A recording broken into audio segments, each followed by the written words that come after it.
And standing before you, a crate bearing an object of considerable heft.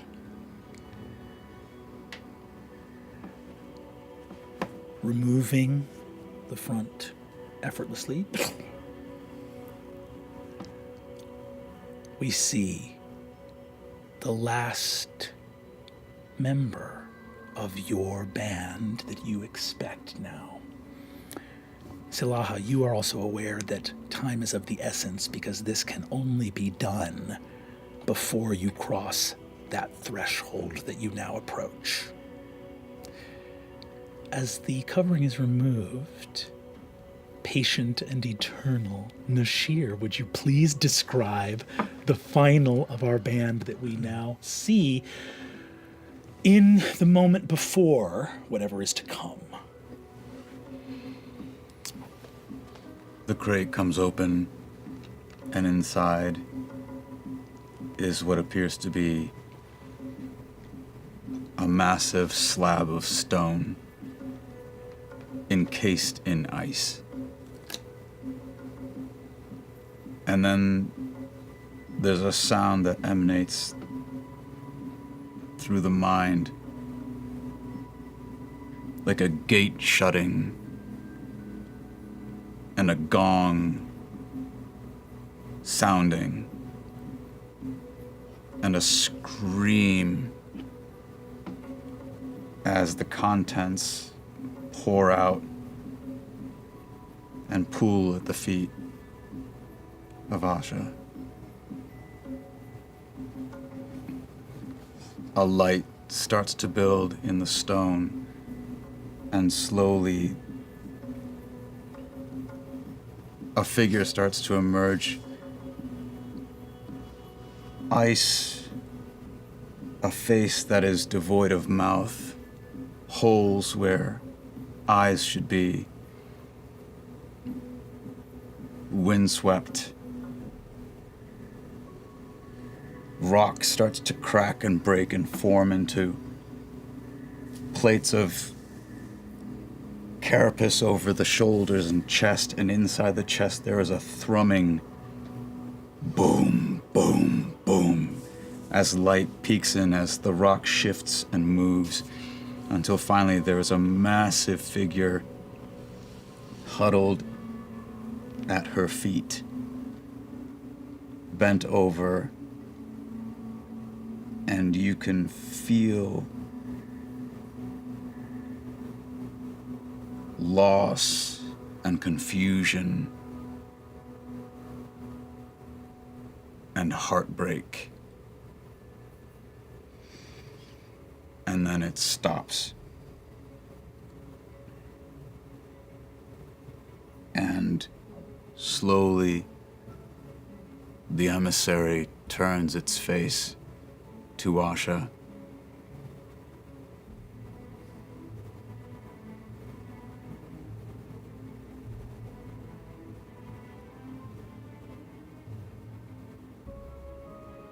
She has left me here.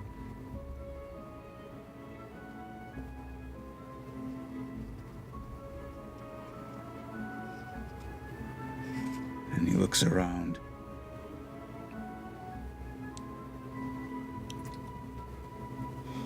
And slowly tries to get up to his feet. He's about 8 feet tall. A massive sculpture of ice and stone. I watch. I go to help.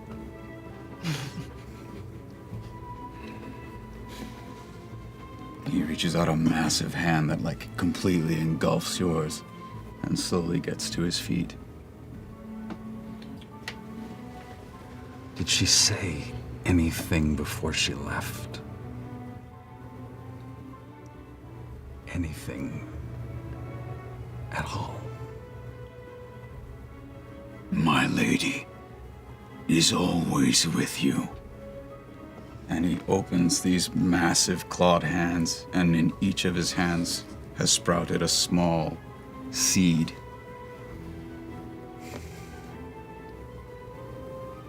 Idiots. I'm going to walk away, find a corner, and curl up into what suddenly is clearly an extremely large timber wolf who is in a corner, upset. Well, this is not what I expected. Great. Now where do I start? Look, and I kind of look up. I'm like, put this on. I hand you the amulet, and I'm like, this isn't gonna fit over your head. Hold it. And I kind of go over to the wolf. I'm like, now is not the time to sulk. We need to head back. I get up and shake. And I stand up. There will be words later. Great. Happy family. And I kind of go towards the door. You move from this place as all of you witness something that was very much not part of the plan. I go to the door. Yeah. And I stop. And I turn back and I look at the emissary and I'm like, get back in the box.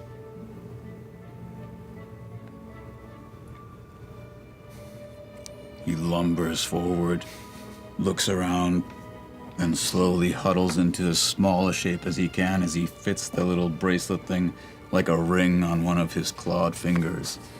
And I kind of looked at the devil and was like, he's supposed to be apples. And I kind of take the lid and kind of close it back and then go towards the door and leave. You take a massive, terrifying construct, pop the crate top back on, and see written there on the side, apples. The lid to the crate cracks open, and the emissary kind of pokes his head out. Dark. And just kind of watches what's going on around it. You can kind of hear again the voice in your head. Yes, it's very dark, darling, but just stay inside. And kind of lift the thing and kind of stand resolute. Can you see the stars? Or is it too late? The light pollution here has removed the ability to see the stars in this place. I want to see. How many friends have you brought? 5 and maybe 6.5. 6. One seems to be very different. Not sister. Not sister. It's quite touchy. It wasn't part of the plan. I want to see. I kind of help open the crate. You open the crate, the emissary, you emerge. Oh my.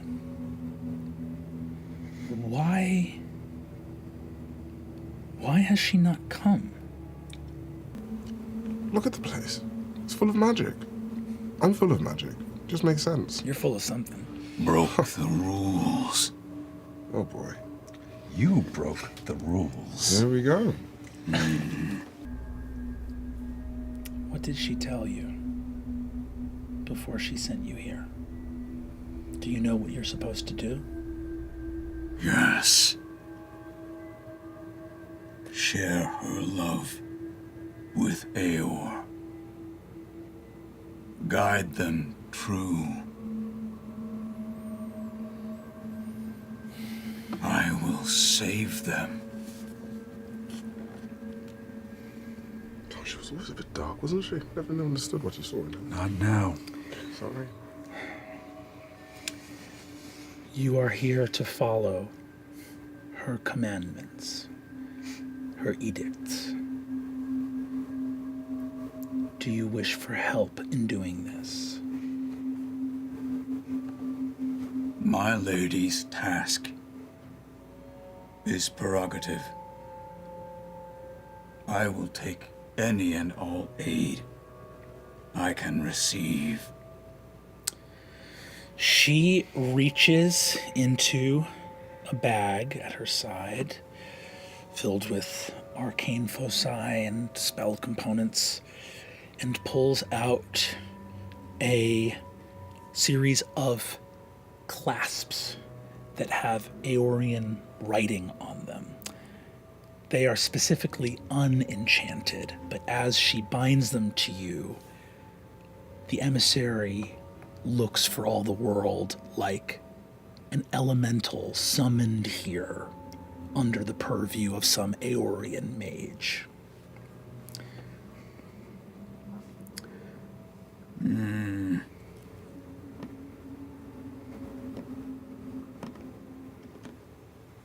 Does this disturb you? Why?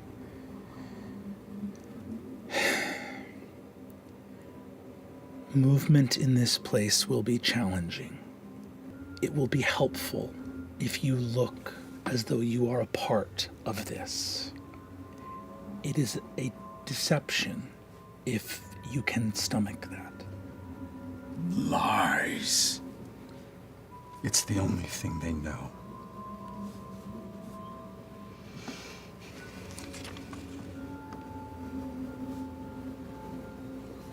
I'll turn to Trist. Little lies are okay. Nurse goes, little lies are okay. Little lies are okay. I'll see you in 2 days. I'll see you in 2 days.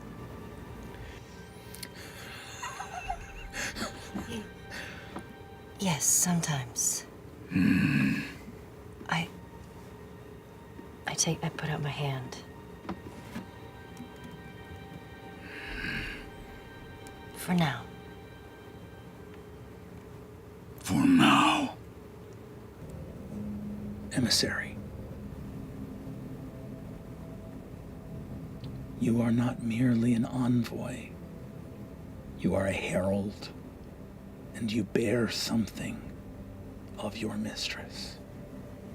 Do you know of what I speak? Love.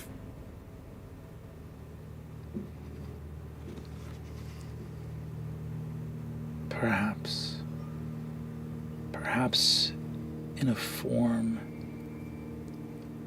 greater than we can imagine. Make sure the emissary, above all, remains. If what I have seen is true, and you see that the 4 behind her stop talking, she says, you must be intact when the time comes. I'm sorry, I'm just having a hard time trusting people lately. I understand. Family.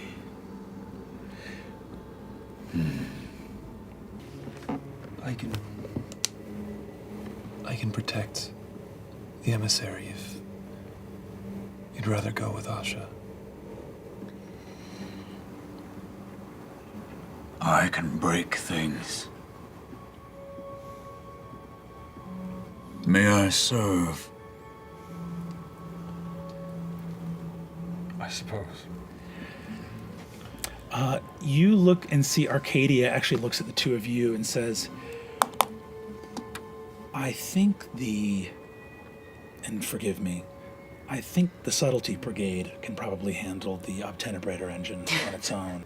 I went to the statue of Lawbearer. I'm trying to see her face. Do you want to truly try to see her face in this moment? As you attempt to see her face here,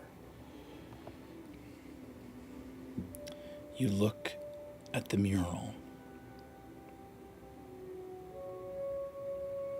and you alone see the paint move and shift.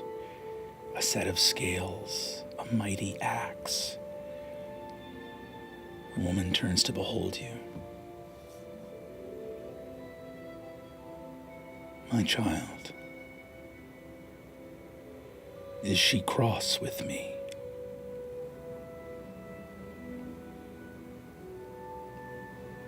You made her sad.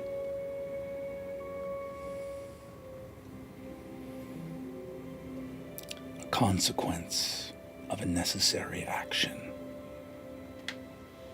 must be burdened unshirkingly, with neither excuse nor remorse. Please tell her that I love her more than words can say. Double, triple much, infinity. Do you both know how much I love you? Yeah, Mom. See, Haley goes, yeah, Mom, I do know. And I love you double, triple much. Well, I love you double, triple much infinity.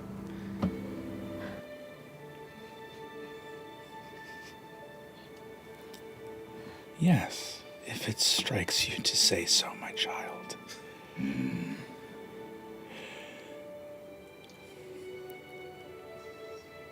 I would do anything for her. That which is within my power to do, I will. I made you because, as the hour approached, lines that appeared at first parallel converged. What seemed a pathway forward met at the finishing point of intersection. And here you see vast compass lines and constellations and charting through the star, unending order to give meaning and purpose and path through chaos. I could not advance past this point, my child.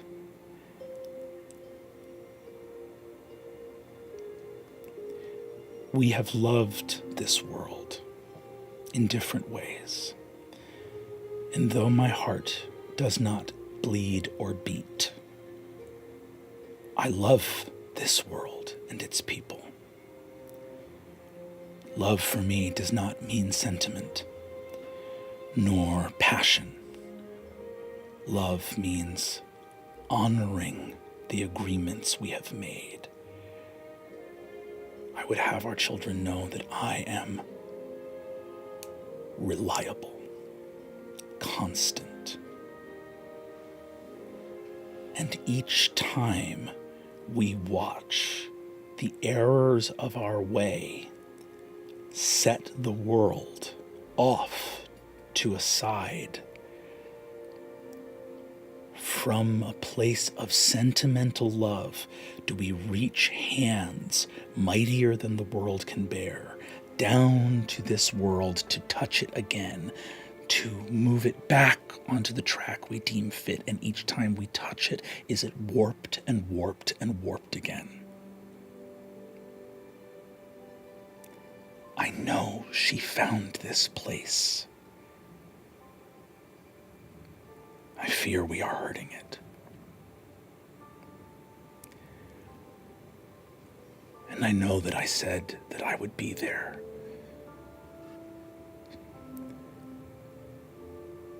But I arrived at an intersection where one promise or another would be broken. This world will keep putting me in this position. The lines are too complex while we walk in this place. I will keep your promise. I will be worthy.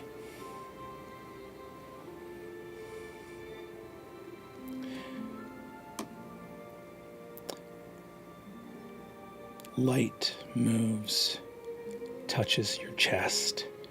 Something shifts and rumbles within you.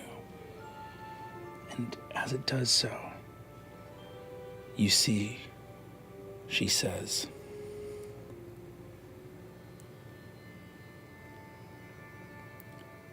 there is no kindness in trepidation, no love in faltering. When the time for justice comes, they will not thank you for half measures. The will of the gods is law, and our word is final. And you feel something glow inside you. They need not love this, but to know that it is true will give them lines that do not falter.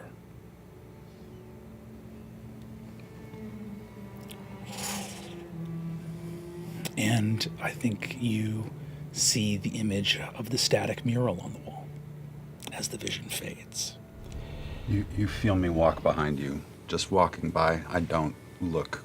I'm just on my way somewhere, and you hear in your head, "Stop it." I keep walking.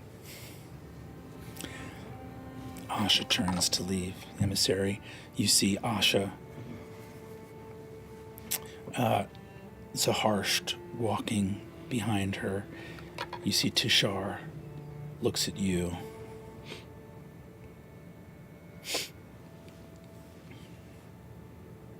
You're not her. Sent a puppet.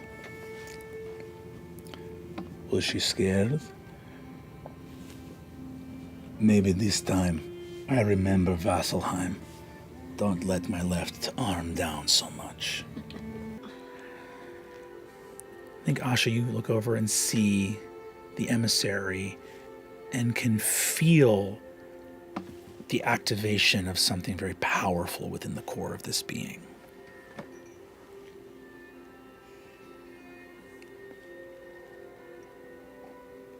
I'm going to go sit next to them. I'm not looking at them. And I do not have a face that makes a lot of expressions.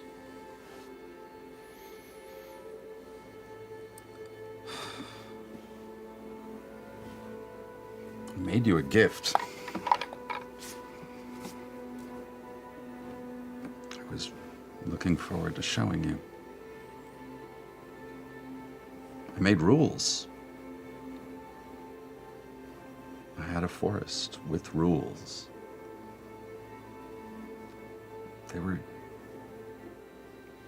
I thought they were good. I'm sure you would have had thoughts.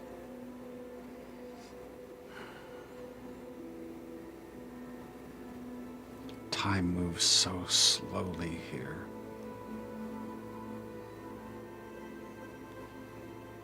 Can you hear me? Are you in there? The one you speak to cannot be here.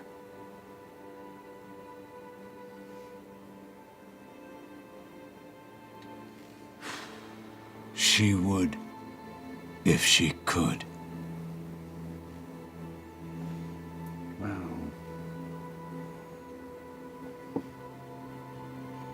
she was going to be my reward at the end of this, but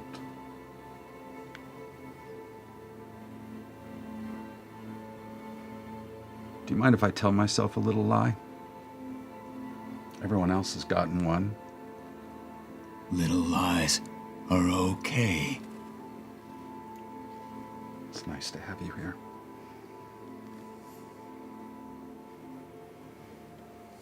She loves you.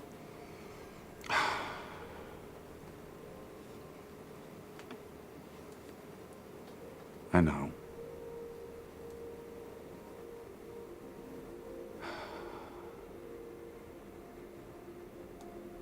And I know how you feel too. And I will tell you once this is over, because you're here.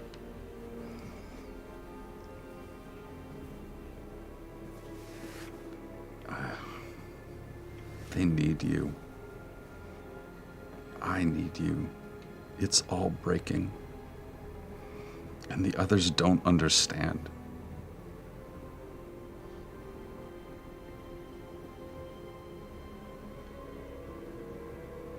Why did the ones who break, why do they understand?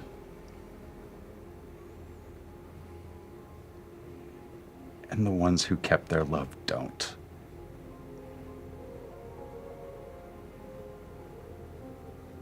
And I know you understand. We diminish this place. Even here, we are breaking it.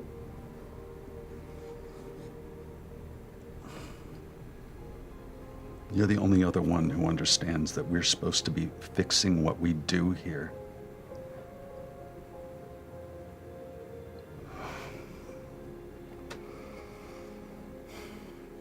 You made her a forest with rules. And I open a massive stone hand where the seedling has started to sprout into a gorgeous, large sycamore seed. Her first forest for you. That would be a better gift. How typical.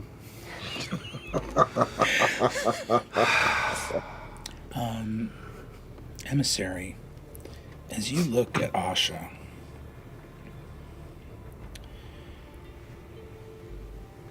through those eyes yellow like a wolf's, when the gods first came to Exandria, the Wild Mothers stewarded the world. The whole of the world came to a place of raw and surging elements.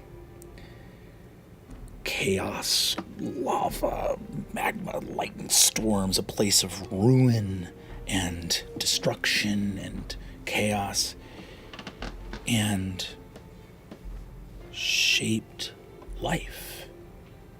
Ultimately resilient, nature itself, the one who found home.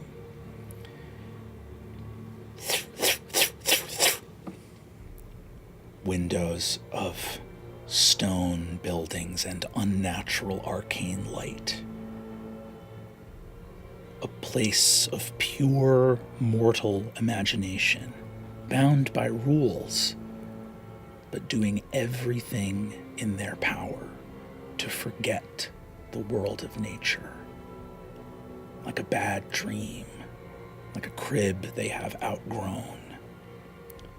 The gifts of a mother tossed aside to embrace a new vision of life without gratitude. And you look at Asha and see that perhaps the fiercest of the gods, the most inconquerable, the most resilient, is hurting.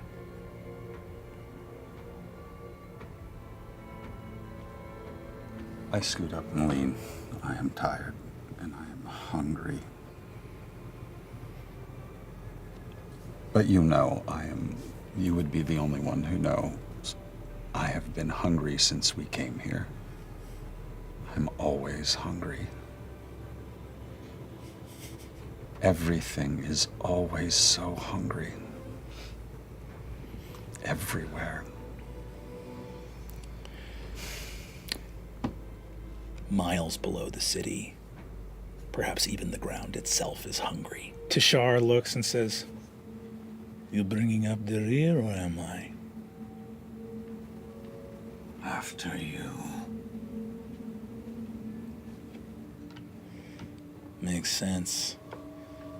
Someone stab you in the back is the same as the front, no?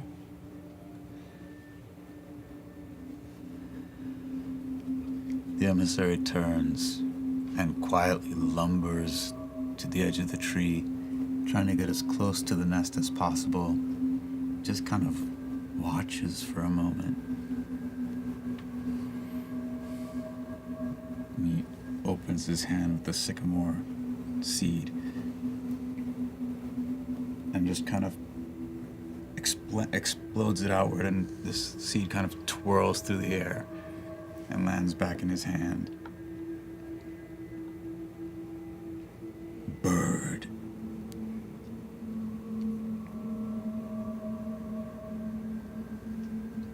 She bares her teeth. But I know what Mother sees in her.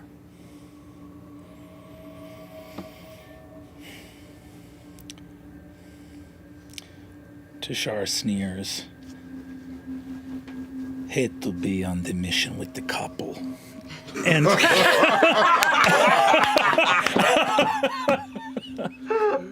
who knew the Ruiner had jokes? Ruiner's got jokes.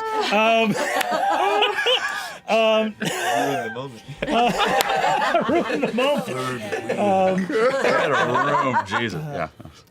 You do another 12 points of damage. So the emissary charges forward, just grinding this archmage into meat. You see that one of the archmage's legs is just chewed up in stone and ice as you rain down axe blows.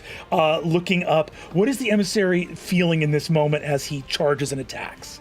As he brings the mage in close, he simply, it looks like he's holding him, and he just whispers, "Repent."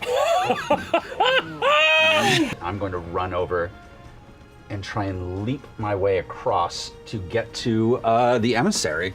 Hell yes. How much movement is that? That's 5, 10, 20, 25. That's about 30 feet? 30 feet, yeah. Perfect. I'm going to land on the emissary. I'm going to reach down and grab, almost as if my hands reach into your chest, and this big metal, or about this big metal circle comes out of it, and a spiked blade.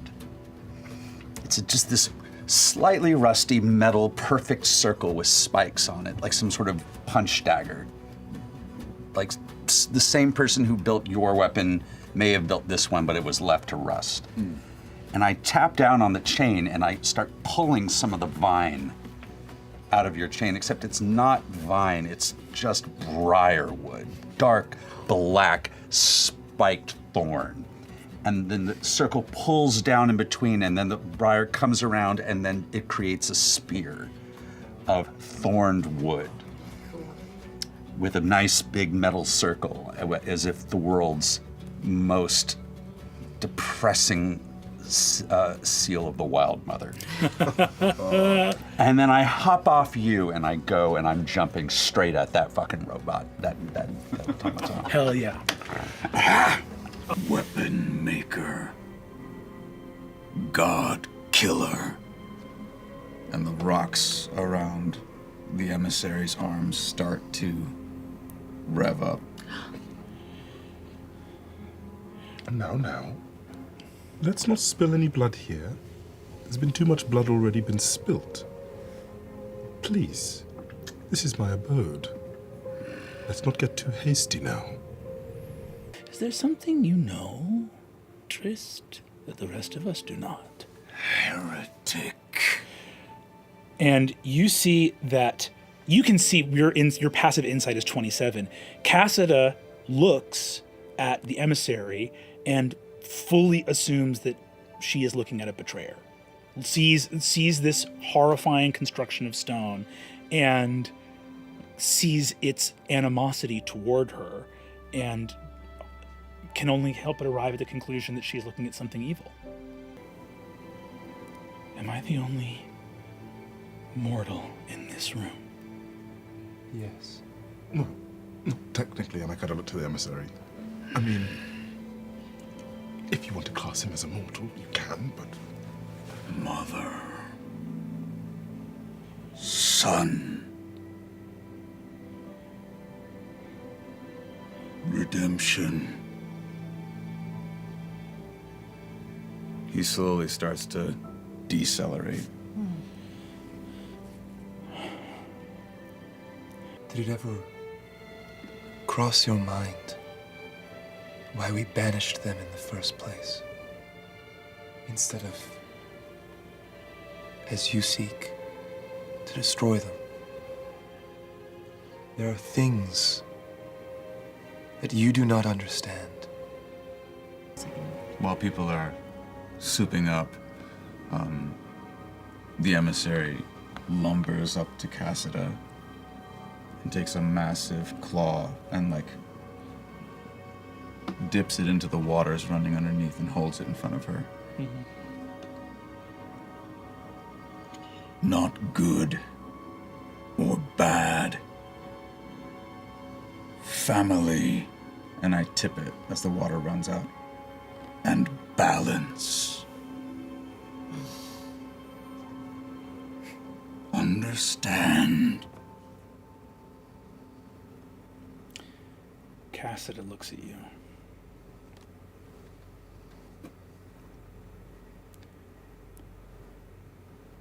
Before, in that chamber, I was told there are things I could never understand. I am going to do as you have asked, but I will ask a favor in return. Make up your mind if I am given to understand this world or not.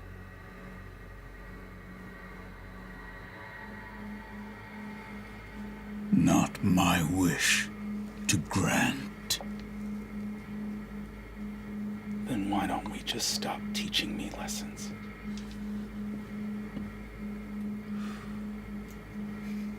Mother loves you.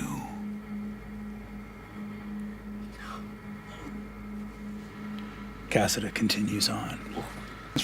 Yeah, I'm going to extend my scales of justice and hurl it at the nearest ward. Hell yeah. Your melee weapon attacks deal an extra 1d8 damage to constructs and deal double damage to objects and structures. Ooh! Great. I wasn't prepared for this.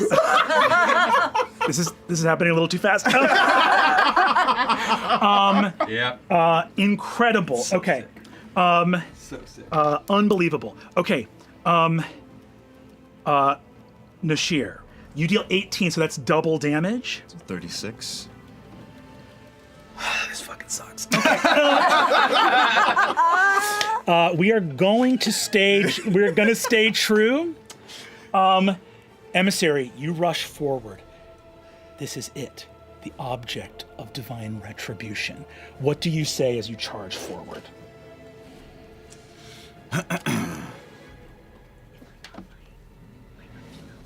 I don't think I say anything. It's a war cry.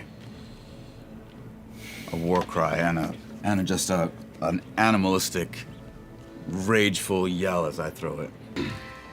Where is the last remaining ward? Right here with this revocable. But you need to be prepared. You have to have when that goes down, you need to be ready.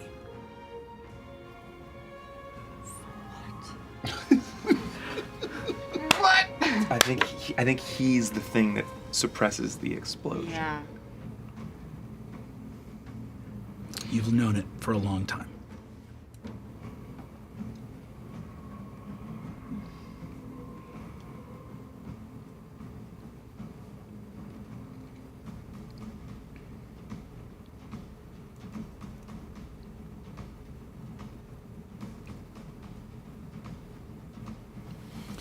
I'll turn to the Everlight, and I just whisper, I am worthy. Natural 20. Emissary, your chest. Blue light glowing within. You surge forward, rushing across the platform. Your chained axes, your scales, up. Alighting on top, you pull yourself up, and on a nat 20, you are standing in the midst of this platform with your action.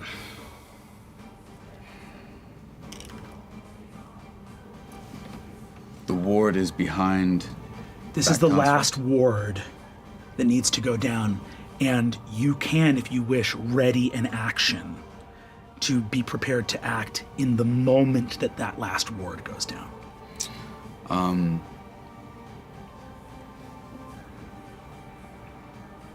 The stones that encase my form have now whirled to like a frightening speed, and it's generating heat. And the ice that forms like the core of my shape, my face has almost started to melt inward, and we're starting to see what looks like his face receding into a hood as he readies his action and draws the axes back. If that space clears, he's going for it. The light on top of this platform is so brilliant. Pulsing, that rune, the same rune on your axe, but drawn by the hand of a goddess herself. Refusal, abjurance, denial, no. As you do that, first of all, Emissary, what do you do?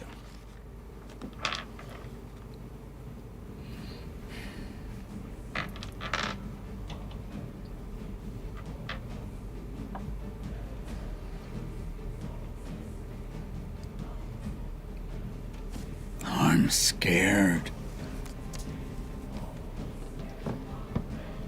Me too. He draws his arms back. The scales of justice fall from his hands and kind of hang there. And for a moment, we see the silhouette of the scales of justice. And he lets fly. Thundering down, down, down, down through the column, blue light. In the last moment of this ward, a power that Cassida could not imagine disanimates the Factorum. So the emissary is here alone? The emissary was with the Archheart. They are both here. Can I turn to her real quick? Mm-hmm. You cannot heal everything. But you can always try.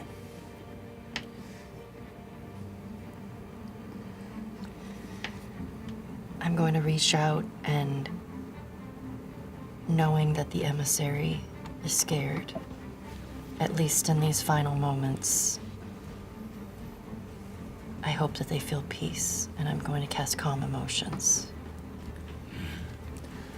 And go. The energy redirects to the city, and all of your forms are rent asunder. Emissary, you're standing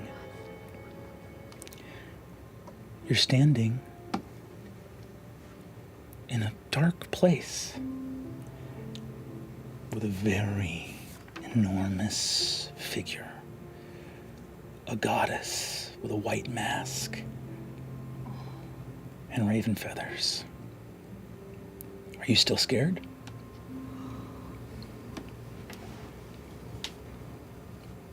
It's so dark. But I know you. Are you here to take me to Mama?